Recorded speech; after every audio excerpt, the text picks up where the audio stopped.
వార్త 12వ అధ్యాయంలోకి వద్దాం.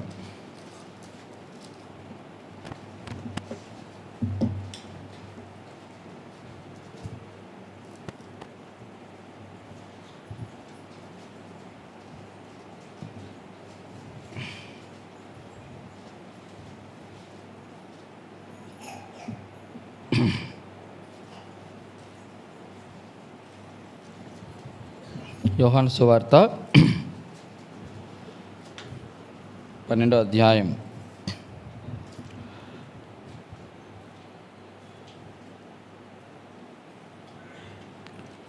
పన్నెండవ అధ్యాయము 8 వచనాలు, 1 నుంచి 8 వచనాలు మార్చి చదువుకుందాం. యోహాను సువార్త 12వ అధ్యాయము 1 నుంచి 8 వచనాలు. కాబట్టి యేసు తాను మృతులలో నుండి లేపిన లాజరు ఉన్న బేతనియకు పస్కా పండగకు 6 దినముల ముందుగా వచ్చెను. అక్కడ వారు ఆయనకు విందు చేసిరి. విచారం చేశాను. అప్పుడు మరియా మిక్కిలి విలువగల జటామాంసి అత్తరు 1 సేరున్నర ఎత్తు తీసుకొని యేసు పాదములకు పూసి తన తల వెంట్రుకలతో ఆయన పాదములు తుడిచెను. ఇల్లు అత్తరుతో వాసనతో నిండెను.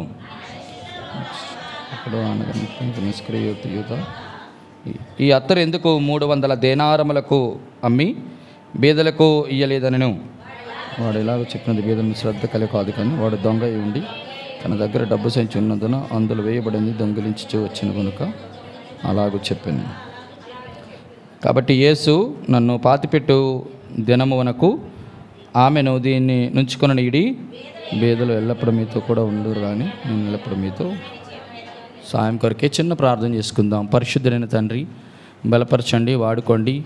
మీ అదృశ్య హస్తముతో నన్ను ప్రభా బలపరిచి నాయన ప్రభా ఆరాధన కావలసిన మాటలు దయచేసి సహాయం చేయమని. దేవా, నీ రక్తంతో నన్ను కడిగి పవిత్రపరిచి పరిశుద్ధపరిచి సకల దుర్నీతి నుండి ప్రభా నన్ను విమోచించి నీ పాత్రగా యజమానుడు వాడుకొని అర్హమైనటువంటి పాత్రగా నీ ఎదుట ఉండడానికి సహాయం చేసి వాడుకొని దీవించి ఆశీర్వదించి మీకు మహిమకరంగా సంగమనకు క్షేమాభివృద్ధి కలుగునట్లు ప్రజలకు మేలుకరంగా ఉన్నట్లు కృపను అనుగ్రహించి సహాయం చేయమని యేసునామమున అడుగుచున్నాము తండ్రి, ఆమేన్. ఈ వృత్తాంతం అంతా మనకు తెలిసిన భాగమే, కాకపోతే ఒక నూతనమైన కోణంలో దీన్ని ధ్యానం చేయటానికి ప్రభు మన కృప అనుగ్రహించినట్లు ఆయన వైపు చూద్దాం. బేతనియ అనేటువంటి గ్రామము యేసుక్రీస్తు ప్రభువారు ఆయన 3.5 సంవత్సరాల పరిచర్య చేసినప్పుడు ఆయనకి ఇష్టమైనటువంటి ఇల్లు లేక ఇష్టమైనటువంటి గ్రామం. ఆ గ్రామంలో తెలిసినటువంటి వ్యక్తులు ఎవరైనా ఉన్నారంటే అది మార్తా, మరియా, యోహాను, క్షమించండి, లాజరు. వీరు ముగ్గురు ఉన్నారు. వీరు ముగ్గురు ఉన్నటువంటి ఒక సందర్భంలో లాజరు వాళ్ళ చెల్లి వచ్చి ఎంతో విలువైనటువంటి మిక్కిలి విలువగల జటామాంసి అత్తరును 1 సేరున్నర ఎత్తు తీసుకొని యేసు పాదములకు పూసి తన తల వెంట్రుకలతో ఆయన పాదములు తుడిచి ఇల్లంతా అత్తర వాసనతో నిండెను. ఒక 3 తలంపులు మీకు ఇలా జ్ఞాపకం చేస్తాను ఆరాధన కొరకైనటువంటి విషయం. ఏముంది బేతనియలో అనడానికి ముందుగా అసలు వీరు అనగా మరియా ఎందుకు అంత అత్తరు పూసి యేసుక్రీస్తు ప్రభువారిని అభిషేకించి లేక ఆరాధించాల్సిన అవసరం ఏమొచ్చింది? ఒకవేళ మరియా అనుభవమే యేసుక్రీస్తు ప్రభువారు మన జీవితంలో ఒకవేళ మనం పొంది ఉంటే ఖచ్చితంగా మనము కూడా ఇటువంటి ఆరాధన చేస్తాం. ఒక 3 మాటలు ఇలాగ మిమ్మల్ని జ్ఞాపకం చేయనియండి. మరియా ఒక 3 రకాలైన ఆరాధనలు చేసింది. నేను ఇలా చెప్తాను, తర్వాత దాన్ని వ్యాఖ్యానించడానికి ప్రయత్నం చేస్తాను. మొదటిది మిక్కిలి విలువగల జటామాంసి అత్తరు. దీనికి ఒక పేరు పెడదాం. It's a very costliest worship, అనగా అమూల్యమైనటువంటి ఆరాధన చేసింది. ఎటువంటి ఆరాధన? అమూల్యమైన ఆరాధన. 2, ఆమె అత్తరు పోస్తున్నప్పుడు యేసుక్రీస్తు ప్రభువారు ఒంటరిగా ఉన్నప్పుడు పోయలేదు. అందరూ ఉన్నారా లేరా? అక్కడ శిష్యులు ఉన్నారు, జనసమూహం ఉన్నారు, యేసు ప్రభువారు కూడా ఉన్నారు. ఆరాధన తాను చేసినటువంటి ఆరాధనకు ఒక వాళ్ళ పేరు పెడితే ఇట్లా పెట్టొచ్చు. ఏంటి అంటే ఆమె బహిరంగమైనటువంటి ఆరాధన చేసింది. లోపల ఆరాధన నా మట్టుకు నేను ఆరాధన చేయలేదు, అందరూ చూస్తుండగా ఆరాధన చేస్తుంది. ఎటువంటి ఆరాధన ఇది? బహిరంగంగా చేసే ఆరాధన.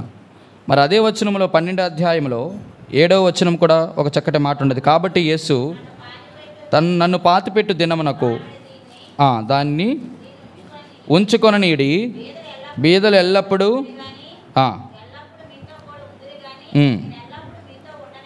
చెప్పాను. ఇదే మాటను తీసుకొచ్చి మత్తయి సువార్తలో మత్తయి భక్తుడు కూడా ఇలా రాశాడు. మత్తయి సువార్త 26, మత్తయి సువార్త 26 12-13 వచనాలు.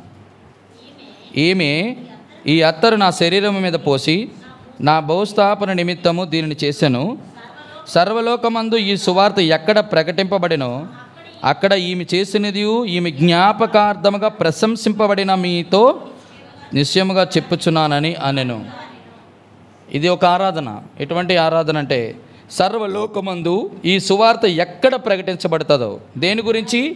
ఆమె చేసినటువంటి కార్యము గురించి ఎక్కడైతే ప్రకటించబడుతుందో అక్కడ అది జ్ఞాపకం చేసి ప్రశంసించబడుతుంది. బాగా జ్ఞాపకం చేసుకుందాం. ఆయన జ్ఞాపకం ఉంచుకునే ఆరాధన చేసింది. చెప్పండి, యేసుక్రీస్తు ప్రభువారు జ్ఞాపకం ఉంచుకునే ఆరాధన చేసింది. అందుకే ఎక్కడైతే ఈ సువార్త యేసుక్రీస్తు ప్రభువారి యొక్క భూస్థాపన ఎక్కడైతే మనకు కనబడుతుందో అక్కడ ఈ మరియమ్మ గారు చేసినటువంటి ఒక శ్రేష్టమైన ఆరాధన ఇప్పటికీ ప్రశంసించబడుతుందని దాని అర్థం. కాబట్టి 3 మాటలు ఇలా జ్ఞాపకం చేసుకుందాం. మొదటిది మరియమ్మ గారు చేసినటువంటిది. ఏ మరియమ్మ? బైబిల్లో 7 మరియమ్మలు ఉన్నారు. ఈ మరియమ్మ బేతనీలో ఉన్న మరియా. మొదటిది అమూల్యమైన ఆరాధన, 2 బహిరంగ ఆరాధన, 3 జ్ఞాపకము. దానిని ఏమంటామంటే ఇంకొక మాటలో చెప్పండి, నిలిచిపోయే ఆరాధన అని కూడా చెప్పవచ్చు. జ్ఞాపకం అంటే అర్థం ఏంటి? నిలిచిపోయింది, అది ఇంకెప్పుడు కూడా మర్చిపోవడానికి లేదు. ఇప్పుడు నేను ఒక మాట జ్ఞాపకం చేయనా?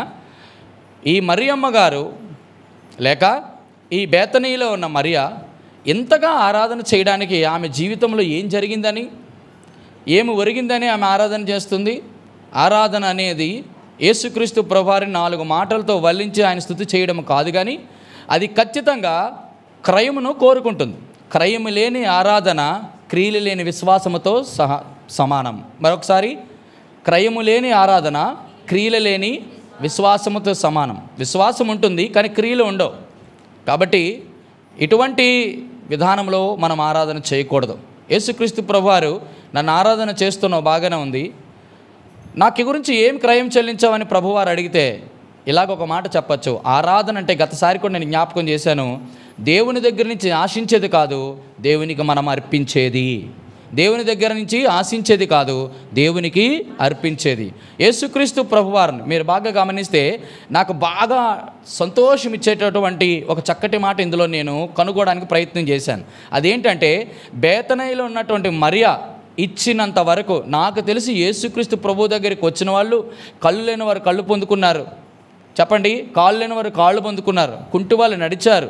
చెప్పండి, ఓచ చేయగలిగిన వారు స్వస్థత పొందారు, మృతుల నుండి లేపబడ్డారు. కానీ ఎవరు ఎక్కడ ఎప్పుడు యేసుక్రీస్తు ప్రభు వారికి ఇదిగో ప్రభు అని ఇచ్చేది ఎవరు కలదు. యోహాను సువార్త 12వ అధ్యాయంలో అక్కడ ఒక్క దగ్గరే కనబడుతుంది. మామూలు ఇచ్చింది చెప్పండి, మామూలుగా బాగా గమనించారా మీరు?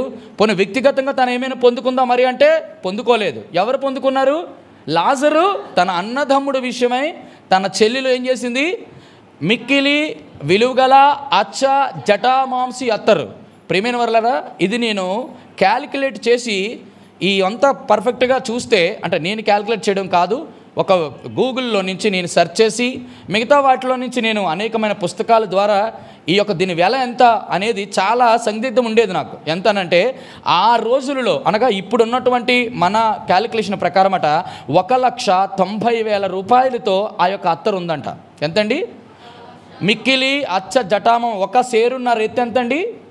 ఎంత? 1,90,000 రూపాయలతో ఉన్నటువంటి ఆ సెంటు ఆ అత్తర్ని యేసుక్రీస్తు ప్రభువారి యొక్క తల మీద పోసింది. ప్రియమైన వర్లారా, ఎంత, అందుకే దీనికి ఏమని పేరు పెట్టానంటే అమూల్యమైన.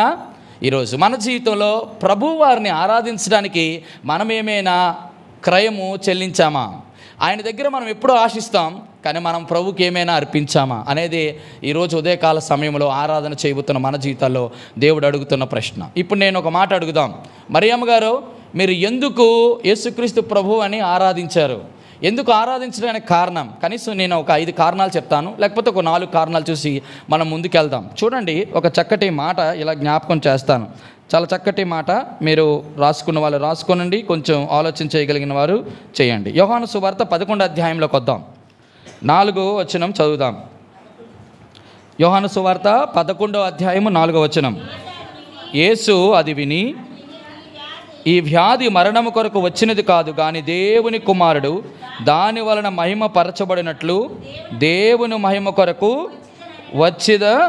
వచ్చినది అనను. ఇంతకీ దేవుని మహిమను వారు చూచారా లేదా? చూడండి, అక్కడ ఒక మాట మనకు కనబడుతుంది. దీని ప్రకారము దేవుడు మహిమ పరచబడి ఉన్నాడు అనేటువంటి మాట ఎక్కడుంది?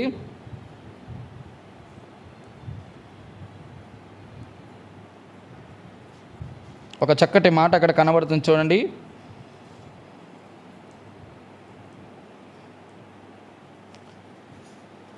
రండి, 40వ వచనం. అందుకు యేసు, నీవు నమ్మిన యెడల దేవుని మహిమను చూతువని నేను నీతో చెప్పలేదా అని ఆమెతో అనెను. ఆ మాట ముందు చెప్పాడు, తర్వాత ఇక్కడ వారు దేవుని మహిమను చూచారు.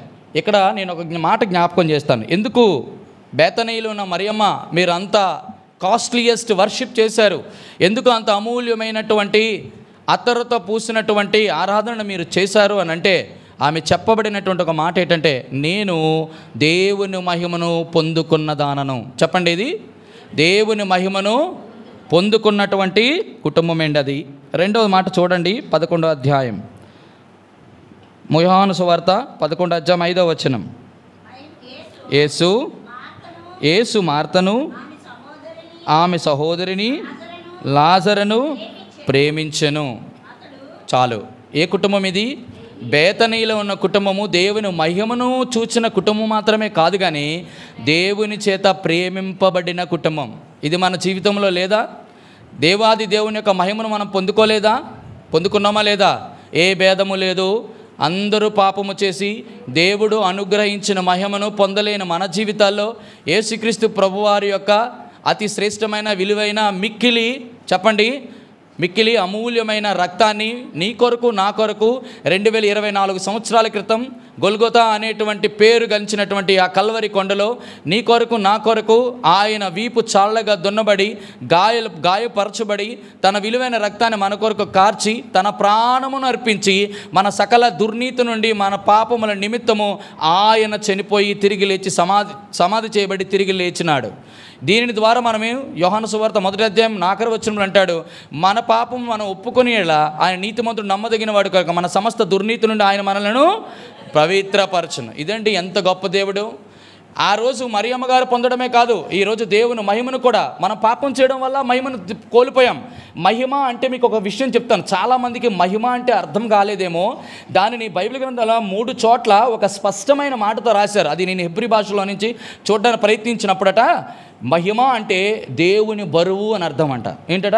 మహిమ అంటే దేవుని. అదేంటి దేవుని బరువు అంటే ఆయన యొక్క వెయిట్ కాదు అంటే అర్థం ఏంటంటే, బరువు అంటే ఆయన యొక్క గొప్పతనాన్ని మహిమ అంటాం, ఆయన యొక్క విలువని మహిమ అంటాం, ఆయన యొక్క పరాక్రమాన్ని మహిమ అంటాం, ఆయన యొక్క దక్షిణ సాహసాన్ని ఏమంటాం?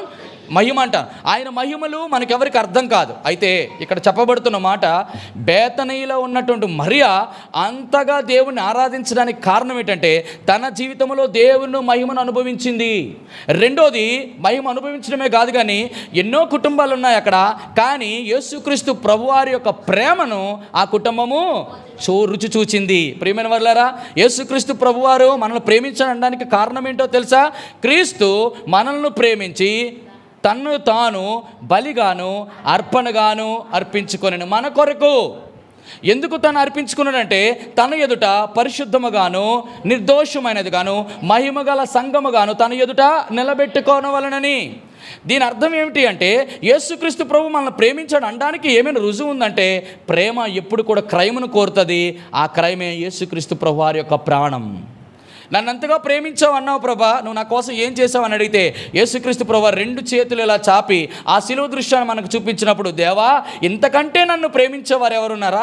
ఈ ప్రపంచంలో నీకు సహాయం చేసేవారు చాలాసార్లు అడిగినా కూడా నీకు ఇవ్వలేని వారు, అడిగినా కూడా ప్రోత్సహించలేని వారు, అడిగినా కూడా నేను త్రోసిపుచ్చేవారు చాలామంది ఈ లోకంలో ఉండొచ్చు. కానీ విచిత్రం చెప్పనా, ఈ ప్రపంచంలో ఏ సహాయం కంటే మించిదైన సహాయం ఏంటంటే నా కొరకు ప్రాణం ఇచ్చేంత ప్రేమ ఈ ప్రపంచంలో ఎవరికీ లేదు. అంత ప్రేమ యేసుక్రీస్తు ప్రభువారు మాత్రం మనకు చూపించారు. కాబట్టి ఆరాధన చేసేవారి జీవితంలో రెండవ అనుభవం ఏంటంటే, ఇంతగా నన్ను ప్రేమించడానికి నేను అనర్హుడను ప్రభువా, అయినా నన్ను ప్రేమించావు. నా కులమును బట్టి, మతమును బట్టి, జాతిని బట్టి, అందమును బట్టి, నాకున్న సంపదను బట్టి, నాకున్న సామర్థ్యాన్ని బట్టి, నాకున్న సాక్ష్యాన్ని బట్టి నువ్వు నన్ను ప్రేమించలేదు. నేను ఎలాగున్నాను? దిక్కుమారుడిగా, దరిద్రుడిగా, ఎన్నికలేనివాడు, అనర్హుడిగా, అపాత్రుడిగా, ఎందుకు పనికిరానటువంటి వాడుగా నేను నన్ను ఉన్నప్పుడు నశించిపోయినటువంటి పరిస్థితుల్లో వెతికని రక్షించుటకు నా ప్రభువా నువ్వు నా కొరకు వచ్చి నన్ను ప్రేమించావు. ఇది మన జీవితాల్లో ప్రభువు కొరకు మనం చేయాల్సినటువంటి ఆరాధన. రెండోది మహిమను చూచింది, రెండోది ప్రేమను అనుభవించింది. మూడో మాట ఇట్లా జ్ఞాపకం చేస్తాను, చాలా చక్కటి మాట. చూడండి ఒక మాట, యోహాను సువార్త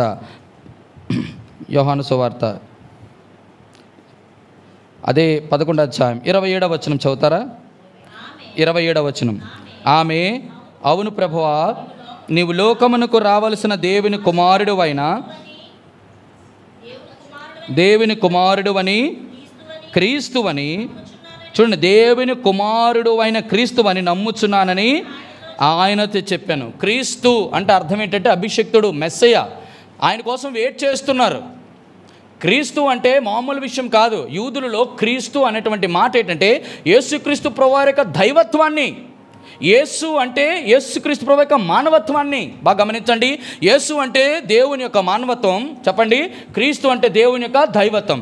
మానవత్వము, 2 దైవత్వము కలిస్తే ఏమొచ్చింది? యేసుక్రీస్తు అనేటువంటి ఆ చక్కటి అమూల్యమైనటువంటి ఆ వ్యవహారము మన జీవితంలో దేవుడు అనుగ్రహించాడు. ఇక్కడ ఒక మాటని జ్ఞాపకం చేయాలనుకుంటున్నాను. ఇక్కడ అంటున్నాడు చూడండి, ఆమె అవును ప్రభువా అన్నది. అంటే అర్థం ఏంటి? ఒప్పుకుంటుంది. ఏమని ఒప్పుకుంటుందంటే, ప్రభువా నీవు దేవుని కుమారుడైన క్రీస్తు. అంటే అర్థం ఏంటంటే దేవుని యొక్క దైవత్వాన్ని ఒప్పుకున్న కుటుంబం అది. సాధారణంగా ఎవరు ఆరాధన చేయలేరు. ఎందుకో తెలుసా? మనం ఆరాధన చేయాలంటే ఆ వ్యక్తి ఎవరై ఉండాలి? దేవుడై ఉండాలి, దైవత్వం కలిగిన వాడు ఉండాలి, దేవుని యొక్క లక్షణాలు కలిగి ఉండాలి. మనం అందరికీ ఆరాధన అనుకోకూడదు. గౌరవించడం వేరే, సన్మానించడం వేరే. గమనించండి, గౌరవించడం వేరే, సన్మానించడం వేరే, ఆరాధించడం వేరే. ఆరాధన కేవలము దేవునికే చెల్లును. గౌరవించడం కేవలము, చెప్పండి, గౌరవించడం ఎవరు? పెద్దలకు మాత్రమే చెల్లును. సన్మానం అధికారులకు మాత్రమే చెల్లును. అంటే దాని అర్థం ఏంటంటే ఆరాధనకి ఎవరు పనికి రారు. ఎందుకో తెలుసా? ఈ ప్రపంచంలో అందరూ పెద్దలు, అందరూ సన్మానించదగ్గ అధికారులే, కానీ నిన్ను సృష్టించిన సృష్టికర్త మాత్రం ఆయనే. కాబట్టి ఆయన మాత్రమే ఆరాధనకి యోగ్యుడు. ప్రియమైన వారలారా, గమనిస్తున్న ప్రాముఖ్యం అన్నమాట. ఇంత ఆరాధన అనుభవము ఎందుకు అంత కాస్ట్లీ, అంత అమూల్యమైనటువంటి ఆరాధన ఎందుకు చేయగలిగిందంటే, దేవా మహిమ లేని నా జీవితంలో మహిమను అనుభవించాం. నన్ను ప్రేమించినటువంటి జీవితం, కుటుంబము ప్రేమకే. బేతనీలో నాకు తెలిసి మార్తా, మరియా, లాజర్ను ప్రేమించేవారు ఎవరూ లేరు అక్కడ, ఒక యేసుప్రభు తప్ప. మీరు కావాలంటే తరిచి చూడండి. 3 యేసుక్రీస్తు ప్రభువారి యొక్క దైవత్వాన్ని చవిచూచింది. అన్నిటికంటే ఇంకా ప్రాముఖ్యమైన శ్రేష్టమైనది మాట చెప్తాను చూడండి. 43, 44 వచనాలు చదవండి. 43, 44. ఆయన అలాగూ చెప్పి లాజరు బయటికి రమ్మని బిగ్గరగా చెప్పగా, చనిపోయిన వాడు కాళ్ళు చేతులు ప్రేత వస్త్రములతో కట్టబడిన వాడై వెలుపలికి వచ్చెను. అతని ముఖము రుమాలు కట్టెను. అంతటా యేసు, మీరు అతనిని కట్లు విప్పుడని అతనితో చెప్పాను. చూడండి 25వ వచనం. అందుకు యేసు, పునరుద్ధానమును జీవమును నేనే. నా యందు విశ్వాసం ఉంచువాడు చనిపోయినను బ్రతుకును, బ్రతికి నా యందు విశ్వాసం ఉంచి ఎన్నటికీ చనిపోయాడు. 4వ శ్రేష్టమైన మాట ఏంటంటే ఆ కుటుంబము యేసు క్రీస్తు యొక్క పునరుద్ధానపు అనుభవంలోనికి వచ్చింది. ఈ ప్రపంచంలో మన నిరీక్షణ ఏంటండి? అబ్బా చూడండి, ఆయన మహిమను అనుభవించారు. నెంబర్ 2 ఆయన ప్రేమను అనుభవించారు. నెంబర్ 3 యేసుక్రీస్తు దేవుడు దైవత్వాన్ని నమ్మారు, అంటే విశ్వాసం ఉంచారు.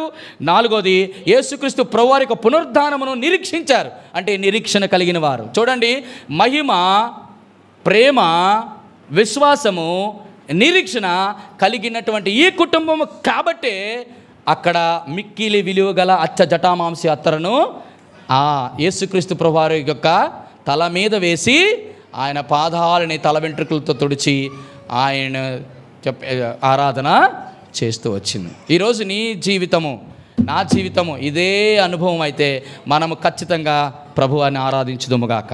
మొదటి మాట ఇలా జ్ఞాపకం చేస్తాను. ఎందుకు అమూల్యమైనటువంటి ఎందుకు అని అంటే, ఒకటి అమూల్యమైన దానిలో నేను 3 శ్రేష్టమైన మాటల జ్ఞాపకం చేస్తాను. చూడండి, ఒక చక్కటి మాట చదువుతారా? యోహాను సువార్త 12వ అధ్యాయం.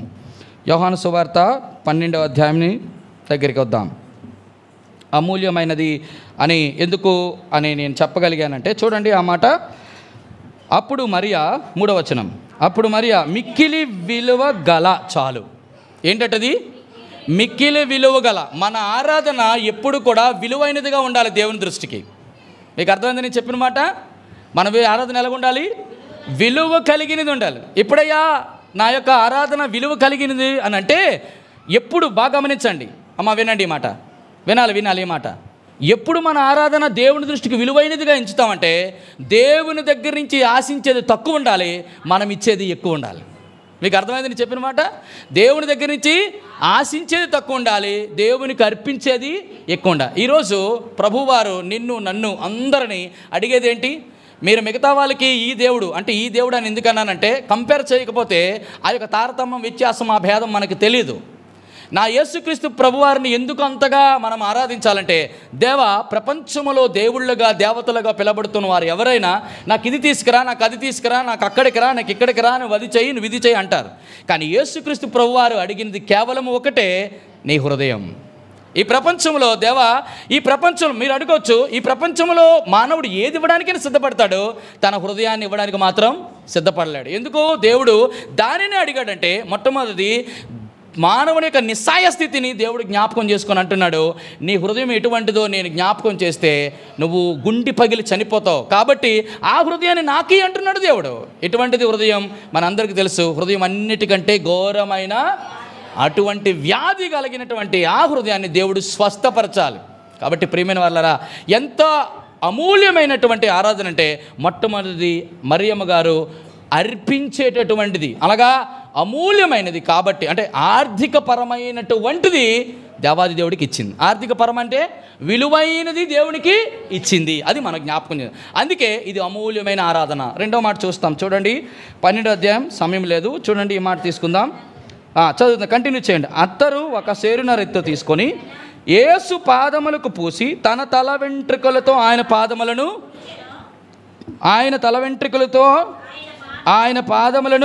తుడిచాను. మీరు గమనించండి, ఎవరు బేతనీలో ఉన్నవారు? మరియమ్మ గారు, మార్తమ్మ. మీరు గమనించారో లేదో, యూదా దేశంలో లేకపోతే యెరూషలేములో ఈ బేతనీ అటువంటి వారు, అనగా యూదులైనటువంటి వారికి ఒక నియమము, నిష్ట ఉంటుందండి. అది ఏంటి అంటే, ఎట్టి పరిస్థితులలో ఏ స్త్రీ కూడా జుట్టు విరబూయకూడదు. ఏంటట? జుట్టు విరబూస్తే దాని అర్థం ఏంటో తెలుసా? నైతికంగా నువ్వు దిగజారిపోయినావని అర్థం. అంటే మీకు నేను ఇంకా లోతుల్లో చెప్పలేను, ఇక మీరు అర్థం చేసుకోండి. నైతికంగా నువ్వేమైనావు? దిగజారిపోయినావు. అందులో మీరు ఎప్పుడైనా గమనించండి, ఒక స్త్రీ వ్యభిచారంలో పట్టబడితే ఆమెను రాళ్ళతో కొట్టినప్పుడు ఆ జుట్టంతా కూడా ఏం చేస్తారంటే విరబూసి పరిగెట్టిస్తారు. అలా కొట్టి చంపినంత వరకు వదలరు. ఇక్కడేమంటుందో తెలుసా? నా జుట్టు అంతా కూడా, లేకపోతే నా తల వెంట్రుకలు అంతా కూడా తను తీసి యేసుక్రీస్తు ప్రభువారి దగ్గర ఏం చేసింది? పాదాలు. ఇక్కడ ఏం జ్ఞాపకం చేస్తుందంటే, ఈమె సామాజికమైన ఆరాధన చేసింది. సామాజికంగా ఆరాధన అంటే అర్థం ఏంటో తెలుసా? సామాజికమైన ఆరాధన అంటే అర్థం ఏంటంటే తెలుసా? నన్ను ఎవరు ఏమనుకున్నా పర్వాలేదు, నేను మాత్రం నా దేవుని ఆరాధన. కొంతమంది ఆరాధన చేయమంటే ఎవరేమనుకుంటారు, నాకు సరిగ్గా ఆరాధన చేయడం రాదు కదా, నాకు మాటలు పలకడం రాదు కదా, వారిలాగా నేను ఆరాధన చేయలేను కానీ ఆ న్యూన్యత భావం వారిలో ఉండిపోవడం ద్వారా వారు ఏమీ ఆరాధన చేయలేరు. ఒక్క మరియమ్మ గారు మరి జ్ఞాపకం చేస్తున్న అతి శ్రేష్టమైనటువంటి ఆరాధన మాట ఏంటంటే, ఎవరు ఏమనుకున్నా నా హృదయం నిండిన దాన్ని బట్టి నా పెదములతో నా దేవుని ఆరాధించాలని తను ఏం చేసింది? పక్కన అంతా పెట్టింది, ఎవరిని పట్టించుకోలేదు. ఒకటి. రెండో మాట చూడండి, మూడో మాట మీకు జ్ఞాపకం చేస్తాను. మూడో మాట చూడండి, ఒక చక్కటి మాట, 12వ అధ్యాయము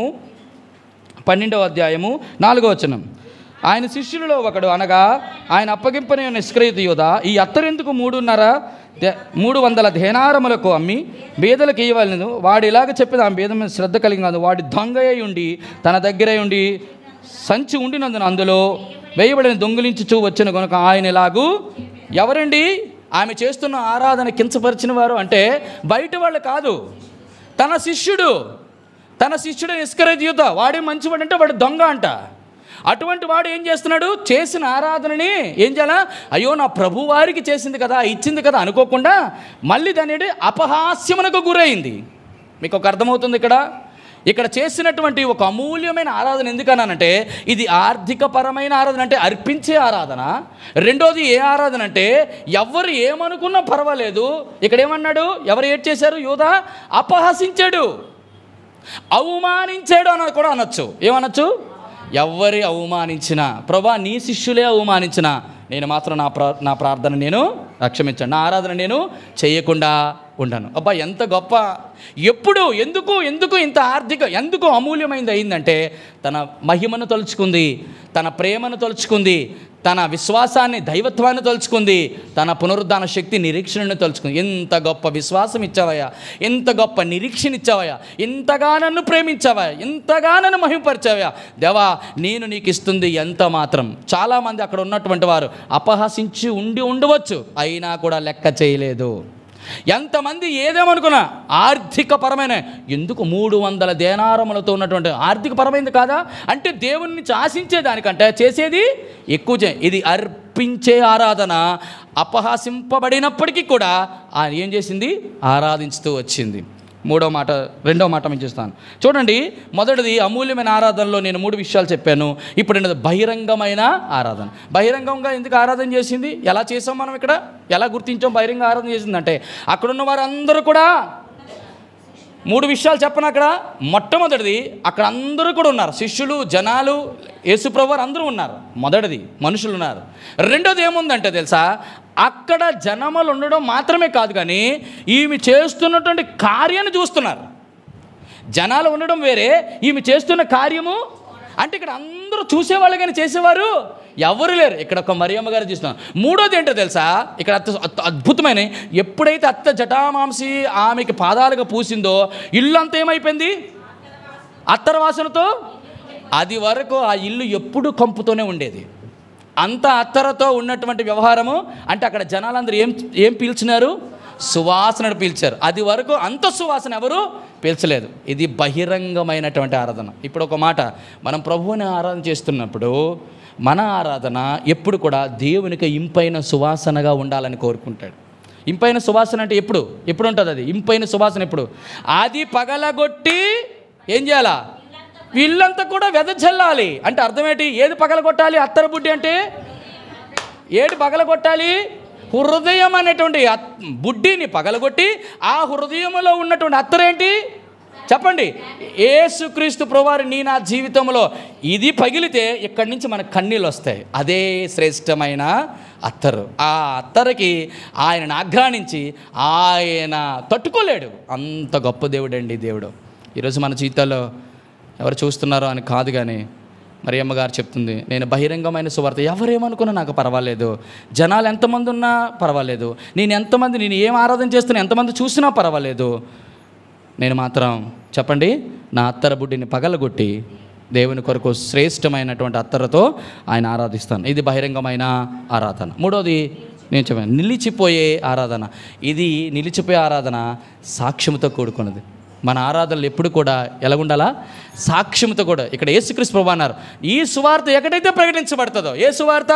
యేసుక్రీస్తు ప్రభువు అని నేను రేపు యెరూషలేములో ప్రజలందరి కొరకు నేను చనిపోబోతున్నాను. ఆ చనిపోబోతున్నప్పుడు నా యొక్క సమాధి కార్యక్రమాలు జరుగుతున్నప్పుడు నన్ను సువాసన అత్తరితో వాసనతో, అంటే దాన్ని ఏం చెప్పొచ్చు అంటే యేసుక్రీస్తు ప్రభువారి యొక్క సువార్త. ఏటా సువార్త? లేఖనముల ప్రకారము ఆయన చెప్పండి సమాధి చేయబడి పాతి పెట్టబడి 3వ దినమున లేచాడు అనేటువంటి సువార్త ఎక్కడైతే ప్రకటించబడుతుందో ఆ ప్రకటన మరియమ్మ గారిని ఎప్పుడు కూడా జ్ఞాపకం చేస్తూ వస్తుంది. ఇది నిలిచిపోయే ఆరాధన. నీ నా జీవితంలో యేసుక్రీస్తు ప్రభువారి నిలిచిపోయే ఆరాధన అంటే ఎలాగో మీకు ఒక చిన్న వచనం జ్ఞాపకం చేస్తాను. యెరెమీయా గ్రంథం 2వ అధ్యాయం 2వ వచనం చదవండి. యెరెమీయా గ్రంథం 2వ అధ్యాయం 2వ వచనం చదివి మన ఆరాధనలోకి వెళ్దాం. యెరెమీయా గ్రంథం, నీవు వెళ్ళి యెరూషలేము నివాసుల యొక్క చెవులలో ఈ సమాచారం ప్రకటించుము. యెహోవా సెలవిచ్చినదేమనగా, నీవు అరణ్యములోను విత్తనములు వేయదగని దేశములోను నన్ను వెంబడించుచు నీ యవ్వన కాలములో నీవు చూపిన అనురాగము, నీ వైవాహిక ప్రేమను నేను యేసుక్రీస్తు ప్రభువారు అదే జ్ఞాపకర్తముగా ఉన్నటువంటి ఆరాధన. అందుకే చెప్పాను, జ్ఞాపకము చేసుకునే ఆరాధన. ఎప్పుడు ఈ మాట చెప్తున్నాడు? యెరెమీయా 2వ అధ్యాయం. ఇది ఎక్కడ చూపించింది? ఇశ్రాయేలు జనాంగం ఎక్కడ చూపించిందంటే, అరణ్యములో విత్తనములు వేయదగని దేశములో నన్ను వెంబడించు. ఎప్పుడు వెంబడించారు? ఐగుప్తు నుంచి ప్రజలందరూ విమోచింపబడ్డారు. 40 సంవత్సరాలు యేసుక్రీస్తు ప్రభువాని వారు వెంబడించిన బండలోనిది వారు త్రాగిరి అని ఉంది 1 కొరింథీయులకు రాసిన 10వ అధ్యాయంలోని.